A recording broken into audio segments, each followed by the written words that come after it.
Hello दोस्तों, कैसे हो आप सभी। आई होप आप सभी अच्छे होंगे। दोस्तों, जैसा कि आप सभी को पता है कि आरआरबी ग्रुप डी का एग्ज़ाम अभी चल रहा है, ठीक है। तो इसी के आधार पर मैं साइंस का जो पेपर सॉल्यूशन है वो करवाने वाला हूं, जो 16 दिसंबर की सभी शिफ्टों में पूछे गए वो सारे क्वेश्चन मैं इस वीडियो में सोल्व करवा दूंगा। इससे पहले मैंने 8 दिसंबर की फर्स्ट शिफ्ट में जब मेरा एग्जाम हुआ था उसका भी मैंने पेपर एनालाइज करवा दिया है पूरा। मैथ का सेपरेट वीडियो भी डाल दिया है, ठीक है।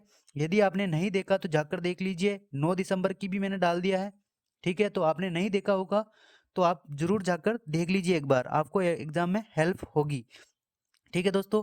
यदि आपने हमारे चैनल को सब्सक्राइब नहीं किया है तो प्लीज़ सब्सक्राइब कर लीजिए और वीडियो को शेयर और लाइक करना ना भूलें।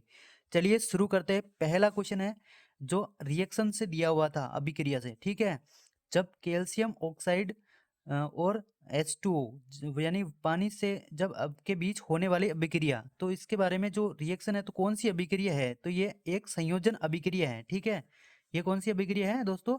जब कैल्शियम ऑक्साइड है ना दोस्तों, कैल्शियम ऑक्साइड प्लस H2O, जब ये रिएक्शन करते हैं तो दोस्तों हमें कैल्शियम ऑक्साइड, कैल्शियम हाइड्रोक्साइड प्राप्त होता है, जो एक बुझा हुआ चूना है, ठीक है दोस्तों। और साथ में हीट भी रिलीज होती है, ठीक है। तो इसे एक्सोथर्मिक रिएक्शन भी कहते हैं। तो ऑप्शन में ऐसा भी दिया हो सकता है, संयोजन अभिक्रिया ना देकर कौन सी मतलब एक्सोथर्मिक रिएक्शन है। तो ऐसे जो कैल्शियम ऑक्साइड और H2O के बीच रिएक्शन होती है ना, वो एक्सोथर्मिक रिएक्शन है और संयोजन अभिक्रिया है, ठीक है। आप याद रख लेना, क्वेश्चन आ सकता है दोस्तों, ठीक है। ये संयोजन अभिक्रिया का उदाहरण है, ठीक है। इससे हीट भी निकलती है बहुत ज़्यादा, ठीक है। नेक्स्ट क्वेश्चन था दोस्तों दूसरा नंबर का, जो अंडे में कौन सा विटामिन पाया जाता है। तो अंडे में जो दोस्तों कौन सा विटामिन पाया जाता है दोस्तों, तो ऐसा मतलब विटामिन से ऐसे क्वेश्चन पूछे जा रहे हैं ना, तो आप जरूर पढ़ कर जाओ विटामिन से बारे में। और दोस्तों जो अंडे में पाया जाता है ना दोस्तों, विटामिन बी 2 पाया जाता है और विटामिन डी पाया जाता है, ठीक है दोस्तों। और दोस्तों एडिशनल में आपको ये भी पूछा जा सकता है, जैसे मिल्क में आने वाली शिफ्टों में है ना, तो मिल्क में कौन सा विटामिन पाया जाता है। तो मिल्क में जो होता है विटामिन B9, सॉरी हाँ, विटामिन B1 पाया जाता है और विटामिन B2 पाया जाता है और विटामिन B12 पाया जाता है, ठीक है। और दोस्तों विटामिन डी भी पाया जाता है और विटामिन ई भी पाया जाता है, किसमें? मिल्क यानी दूध में, ठीक है। इसी प्रकार जो दोस्तों मीट मांस होता है ना दोस्तों, तो उसमें कौन सा विटामिन पाया जाता है, तो विटामिन B2 पाया जाता है और विटामिन B12 भी इसमें मीट में पाया जाता है। इसी प्रकार दोस्तों जो फिश है ना दोस्तों, मछली, तो उसमें कौन सा विटामिन पाया जाता है, तो विटामिन डी पाया जाता है उसमें और विटामिन ए पाया जाता है, ठीक है दोस्तों। और विटामिन ए सबसे ज़्यादा जो है गाजर में पाया जाता है, ठीक है।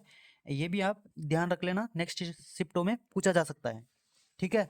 नेक्स्ट क्वेश्चन है दोस्तों तीसरा नंबर का है, जे थॉमसन ने किसकी खोज की थी। तो जे थॉमसन ने दोस्तों किसकी खोज की थी? ऑप्शन में दिया हुआ था इलेक्ट्रॉन, प्रोटॉन और न्यूट्रॉन, ठीक है। तो इसकी मैं एक ट्रिक बता देता हूँ। ईट, ईट पर नाच, ठीक है, ईट पर नाच। ई फॉर इलेक्ट्रॉन हो जाता है दोस्तों, टी फोर थॉमसन हो जाता है, ठीक है। टी फोर थॉमसन हो जाता है, ई फोर इलेक्ट्रॉन हो जाता है और पी फोर प्रोटॉन हो जाता है दोस्तों, और आर फोर रदरफोर्ड हो जाता है और नैप फोर न्यूट्रॉन हो जाता है दोस्तों, ठीक है, न्यूट्रॉन। और चे फोर चेडविक हो जाता है, ठीक है। इसी प्रकार जो इलेक्ट्रॉन की खोज जो की थी वो थॉमसन ने करी थी और प्रोटॉन की खोज जो वो रदरफोर्ड ने करी थी और न्यूट्रॉन की खोज जो है वो जेम्स चेडविक ने करी थी, ठीक है। तो आप याद रख लीजिए।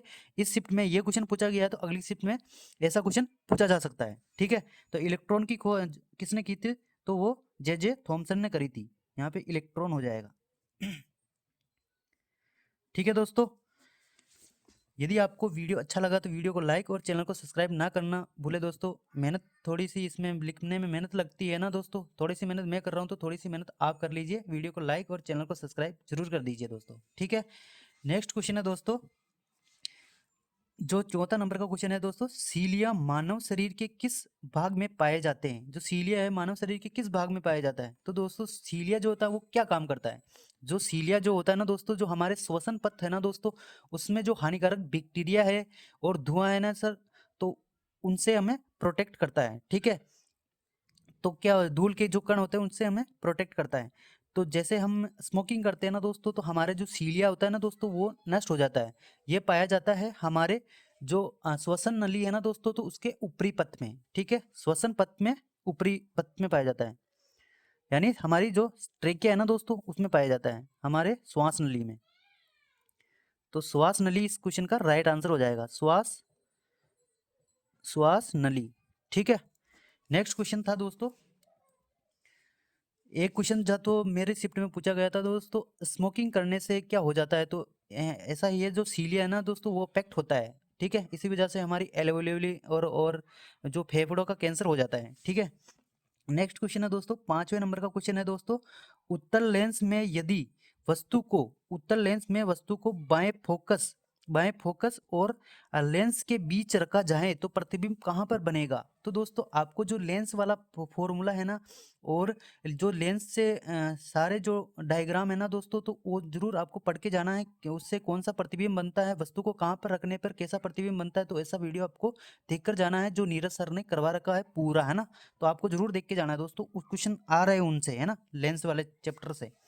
तो, तो दोस्तों उत्तल लेंस है, तो उत्तल लेंस कैसे होता है दोस्तों, जो किनारों से पतला और बीच में से मोटा होता है। ठीक है, किनारों से पतला और बीच में से मोटा होता है।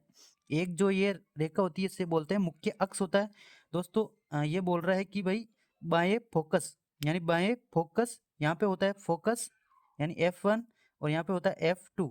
ठीक है, और यहाँ पर होता है, और लेंस के बीच, ये है लेंस, तो इसके बीच रखा जाता है। तो प्रतिबिंब कहाँ पर बनेगा, तो दो किरणें निकाल लो, इनके बीच रखी, तो पहली किरण जाएगी जो मुख्य अक्ष के समांतर जाती है, तो अपवर्तन के बाद में फोकस से होकर जाएगी। ठीक है, ये फोकस है, तो फोकस से होकर जाएगी। एक दूसरी किरण निकाल लो जो वक्रता केंद्र से होकर जाती है, वक्रता केंद्र से होकर जाती है, तो बिना किसी अपवर्तन के मतलब निकल जाती है ना, बिना किसी अपवर्तन के हुए वो सीधी निकल जाती है।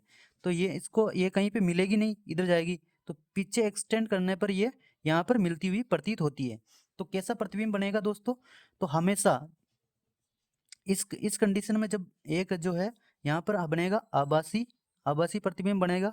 ठीक है, आभासी, और आभासी कैसा होता है दोस्तों, सीधा।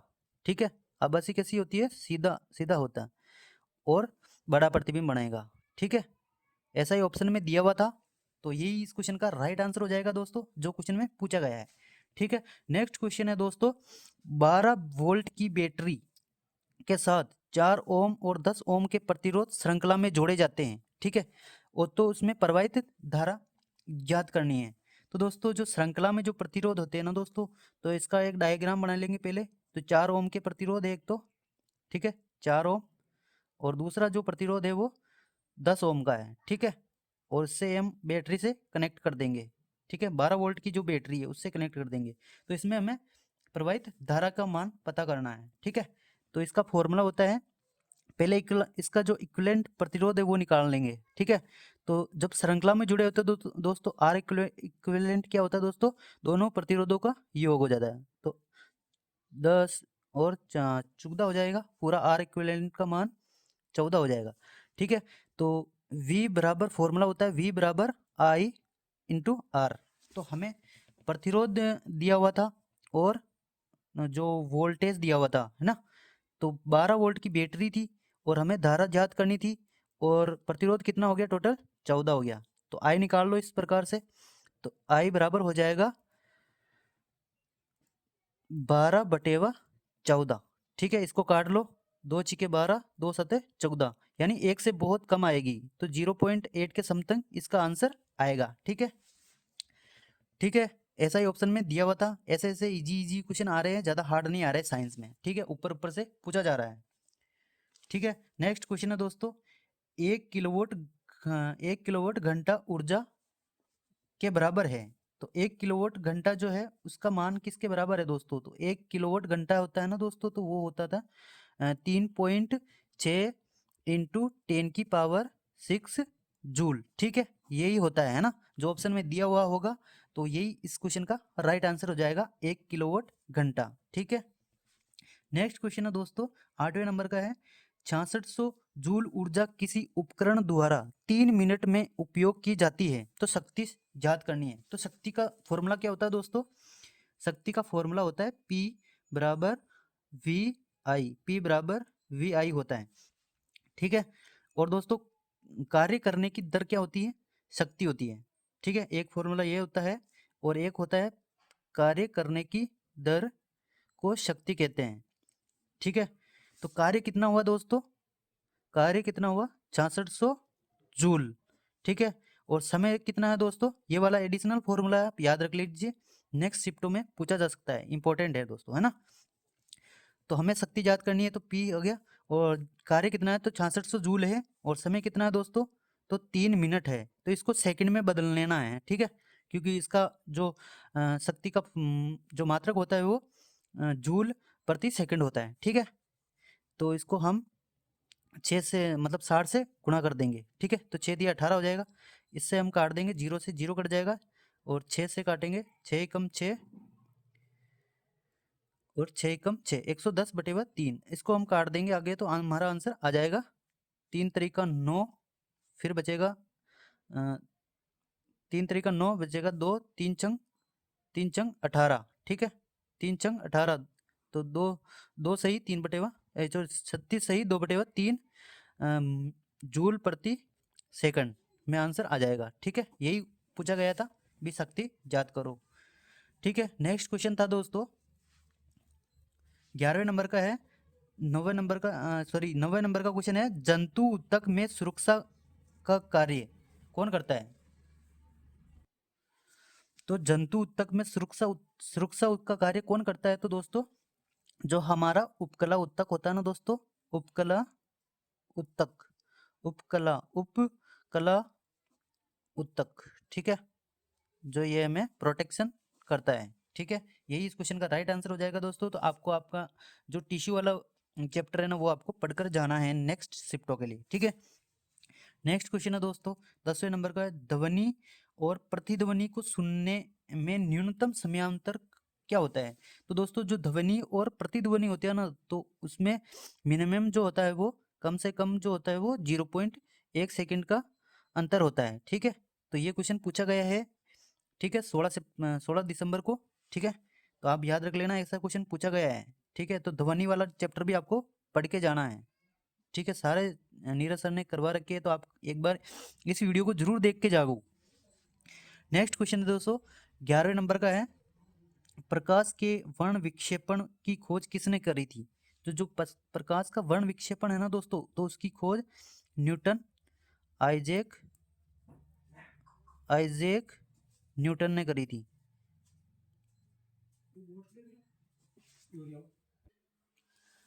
नेक्स्ट क्वेश्चन है दोस्तों 12वें नंबर का है, पहले तो ये देख लीजिए 11 नंबर का वापस को, प्रकाश के जो वर्ण विक्षेपण की खोज किसने करी है, तो आइजैक न्यूटन ने करी थी, ठीक है। ये क्वेश्चन दोस्तों नीरज सर ने बहुत बार करवा दिया है, और देखो एग्जाम में पूछा गया भी है ना। तो बहुत सारे जो सर है ना, वो एग्जाम ओरिएंटेड ही पढ़ाते हैं नीरज सर, ठीक है। तो आप उनको जरूर फॉलो करते जाइए, साइंस के लिए बेस्ट है वो, है ना। तो चलिए नेक्स्ट क्वेश्चन है दोस्तों 12वें नंबर का है, रदरफोर्ड के जो अल्फा प्रकीर्णन में प्रयुक्त कण किस तत्व के नाभिक में थे, है ना। तो हमारे जो शिफ्ट में है, जो बोर है ना दोस्तों, तो वो किस तत्व तक लागू होता है। तो जो बोर का जो परमाणु सिद्धांत है वो हाइड्रोजन तक ही लागू हो पाया है, ठीक है। तो रदरफोर्ड के जो अल्फा प्रकीर्णन में प्रयुक्त जो कण है, जो किस तत्व के थे दोस्तों, तो उसके हीलियम में थे, है ना। हीलियम के जो नाभिक है ना, तो उसी के आधार पर बोलते हैं, तो हीलियम था, है ना, हीलियम तत्व था, ठीक है, He, ठीक है। इस क्वेश्चन का यही राइट आंसर हो जाएगा दोस्तों। जो और दोस्तों जो रेदरफोर्ड है ना, उन्होंने जो परमाणु का जो नाभिक है ना दोस्तों, तो उसी की खोज, नाभिक की खोज किसने की थी, तो रदरफोर्ड ने करी थी, है ना। ऐसा क्वेश्चन पूछा जा सकता है आपके शिफ्ट में। तो नेक्स्ट क्वेश्चन है दोस्तों 13वें नंबर का है, जो हार्मोनल असंतुलन को नियंत्रित करता है। तो दोस्तों जो हम मौखिक गोलियां लेते हैं ना, जो पिल्स लेते हैं ना, तो उसके द्वारा जो हमारा हार्मोनल असंतुलन को नियंत्रित करता है, ठीक है। तो आप जो है जो रिप्रोडक्शन है ना दोस्तों, वो वाला चैप्टर आप जरूर पढ़ के जाइए, जिसमें आप रिप्रोडक्शन को कैसे रोका जा सकता है, तो वो वाला मेथड भी आपको पढ़ के जाना है, ठीक है। पूरा जो रिप्रोडक्शन है ना, तो पूरा चैप्टर पढ़ना है आपको, ठीक है। तो इसमें हो जाएगा जो मौखिक गोलियां होती है, ठीक है, इसको नियंत्रित किया जाता है। मौखिक गोलियां, ठीक है। नेक्स्ट क्वेश्चन है दोस्तों, एक आया था निकट दृष्टि दोष और दूरदृष्टि दोष। इससे एक क्वेश्चन आया था भाई, निकट दृष्टि दोष में जो हमारी जो मसल्स है ना दोस्तों, तो उसमें कॉन्ट्रैक्ट होता है या क्या होता है, तो उस निकट दृष्टि दोष में हमारी जो मांसपेशियां है ना दोस्तों, वो रिलैक्स करती है। ऐसा क्वेश्चन उसमें इस शिफ्ट में पूछा गया है, ठीक है। और निकट दृष्टि दोष क्या होता है दोस्तों, यानी हम पास की वस्तुओं को तो देख सकते हैं लेकिन दूर की वस्तुओं को स्पष्ट नहीं देख सकते, उसे हम निकट दृष्टि दोष कहते हैं। दूरदृष्टि दोष में क्या होता है दोस्तों, दूर की वस्तुओं को तो हम देख लेते हैं लेकिन जो पास की वस्तु है उसको हम नहीं देख सकते। दूरदृष्टि दोष के लिए हम उत्तल लेंस का उपयोग करते हैं और निकट दृष्टि दोष के लिए हम अवतल लेंस का उपयोग करते हैं। इसको याद रखने के लिए जो छोटा दूर है ना, तो उसके लिए छोटा वाला यानी उत्तल, और जो निकट में बड़ा है तो बड़े वाला यानी अवतल, ठीक है। तो ऐसा क्वेश्चन आपको पूछा जा सकता है। इसको बोलते हैं हाइपरमेट्रोपिया, निकट दृष्टि दोष को बोलते हैं मायोपिया, ठीक है। तो आप जरूर इस क्वेश्चन को, इस चैप्टर को आप पढ़ के जाना है, ठीक है। अवतल और निकट दृष्टि दोष के लिए अवतल लेंस, ठीक है, अवतल लेंस, और दूरदृष्टि दोष के लिए उत्तल लेंस, ठीक है। आपको लेंस वाला चैप्टर पूरा पढ़ के जाना है दोस्तों, क्वेश्चन पूछे जा रहे हैं उससे, ठीक है। नेक्स्ट क्वेश्चन है दोस्तों, न्यूरॉन में डेंड्राइट्स का मुख्य कार्य क्या है। जो दोस्तों न्यूरॉन होता है ना दोस्तों, हमारे शरीर का जो है सबसे लंबी कोशिका जो होती है वो न्यूरॉन है, ठीक है। लंबी पूछी जाए तब, सबसे बड़ी पूछी जाए तो त्वचा होती है, ठीक है। तो न्यूरॉन जो है ना दोस्तों, उसका डेंड्राइट्स जो होता है, जो हमारे संदेश होते हैं ना दोस्तों, तो उनको क्या होता है, वो डेंड्राइट्स ग्रहण करते हैं। जो हमारे जो न्यूरॉन होता है वो इस टाइप से होता है, न्यूरॉन जो होता है ये इस टाइप से होता है कुछ, ठीक है। ये डेंड्राइट्स निकली हुई है और बीच में से ऐसे जा रहा है, फिर यहाँ पे एक्सोन माइलिन शीथ ये यहाँ पे होता है, ठीक है। और यहाँ पे ये इस प्रकार से होता है, ठीक है। यहाँ पे वापस न्यूरॉन जुड़ जाता है। तो एक न्यूरॉन से दूसरे न्यूरॉन्स का जो गैप होता है उसे सिनेप्स कहते हैं, ठीक है।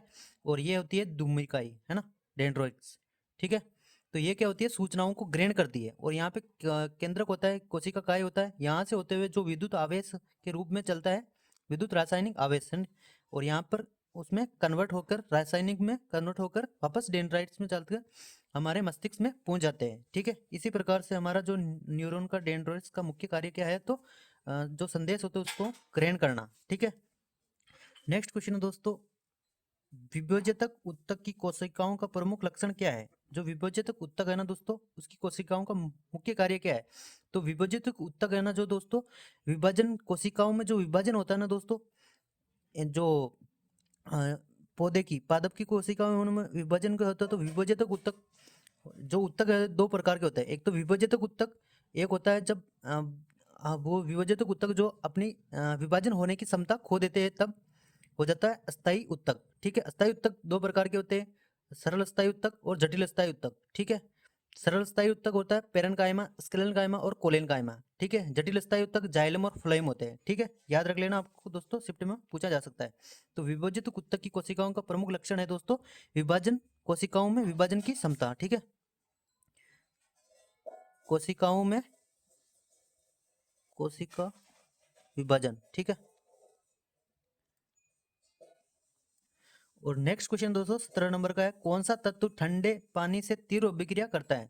तो दोस्तों ऑप्शन में जो सबसे ज्यादा रिएक्टिव तत्व होते हैं वो पोटेशियम होता है, सोडियम होता है, ठीक है। सोडियम होता है, पोटेशियम, सोडियम, मैग्नीशियम, एल्यूमिनियम, है ना।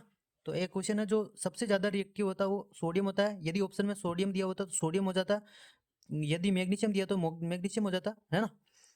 जैसे कि ऑप्शन में दिया हुआ था सोडियम, तो सोडियम हो जाएगा उस क्वेश्चन का राइट आंसर, ठीक है। जो ठंडे पानी से तीव्र अभिक्रिया करता है। 18वें नंबर का क्वेश्चन, जब कोई प्रकाश किरण कांच स्लेब पर आपतित होती है तो अपवर्तन के बाद निकलने वाली निर्गत किरण, तो इससे दिया हुआ था दोस्तों, जब प्रकाश की किरण जो है वो स्लेब पे आती है, ये स्लेब कांच की एक स्लेब होती है, कांच की स्लेब पर आता है, ठीक है। तो यहाँ पर नॉर्मल डाल दो, ठीक है। यहाँ से कोई वायु है यानी निर्वात से कांच में आ रही है, तो अपवर्तन के बाद क्या होगी दोस्तों, जानी चाहिए थी ऐसी, लेकिन जाएगी वो अभिलंब की ओर झुक जाती है, फिर वापस दोस्तों अपवर्तन होगा, फिर ये निर्गत किरण आएगी, लेकिन जानी चाहिए थी ऐसी, लेकिन कांच से विरल माध्यम में सघन से विरल में जा रही है तो अभिलंब से दूर हटेगी, तो ऐसे हो जाएगी। तो दोस्तों ये एक दूसरे के समांतर है लेकिन पार्श्व तौर पर है ना, बिल्कुल एग्जैक्ट नहीं है, थोड़ी सी तिरछी होती है। तो यही इस क्वेश्चन का राइट आंसर हो जाएगा, निर्गत किरण और आपतित किरण के बारे में। ठीक है, नेक्स्ट क्वेश्चन था दोस्तों, यदि किसी तरंग आवृत्ति जो दे रखी थी वो 16 हर्ट्ज है और तरंग दे रखी थी, तो वेवलेंथ ज्ञात करनी थी। इसका फॉर्मूला क्या होता है दोस्तों, प्रकाश की जो प्रकाश का जो वेग है, वेग v बराबर होता है लैम्डा अपॉन इंटू फ्रीक्वेंसी। ठीक है, तो अपने को जो चाल जात करनी थी, तो तरंग दे आवृत्ति कितनी दे रखी है, तो 1600 हर्ट्ज इंटू 0.2 मीटर। ठीक है, इसको जब गुणा कर लेंगे तो पॉइंट से जीरो कट जाएगा और 16 दूनी 32, 320 मीटर पर सेकंड आ जाएगी इसकी चाल। ठीक है, नेक्स्ट क्वेश्चन था दोस्तों, एस्टर निर्माण में जो CH3COH और CH2CH2 और OH जब करते, जो एस्टर का निर्माण होता है ना दोस्तों, तो इससे क्वेश्चन पूछा गया है। ठीक है, इसे एस्टरिफिकेशन रिएक्शन कहते हैं। तो ऑप्शन में ऐसा ही दिया हुआ था। ठीक है, ये दोनों दे दिए थे और बताओ जो प्रोडक्ट बनेंगे वो क्या बनेंगे, ये ऑप्शन में दिए हुए थे, तो ऐसा हो जाएगा। ठीक है, इसको बोलते हैं ester. CH2CO double bond O, फिर एक O आ जाएगा, फिर CH2, ठीक, प्लस H2O। ठीक है, नेक्स्ट क्वेश्चन है दोस्तों, कौन सा एक तरल संयोजी उत्तक है। तरल संयोजी उत्तक कौन सा होता है, तो दोस्तों हमारा जो ब्लड होता है यानी रक्त। ठीक है, नेक्स्ट क्वेश्चन है दोस्तों, 22वें नंबर का है, AgCl2 और AgBr से दिया हुआ था, तो ये मतलब किस के कारण टूटते हैं, तो इसमें जो विद्युत सूर्य के प्रकाश के एब्सेंट में उपस्थिति में टूटते हैं, यानी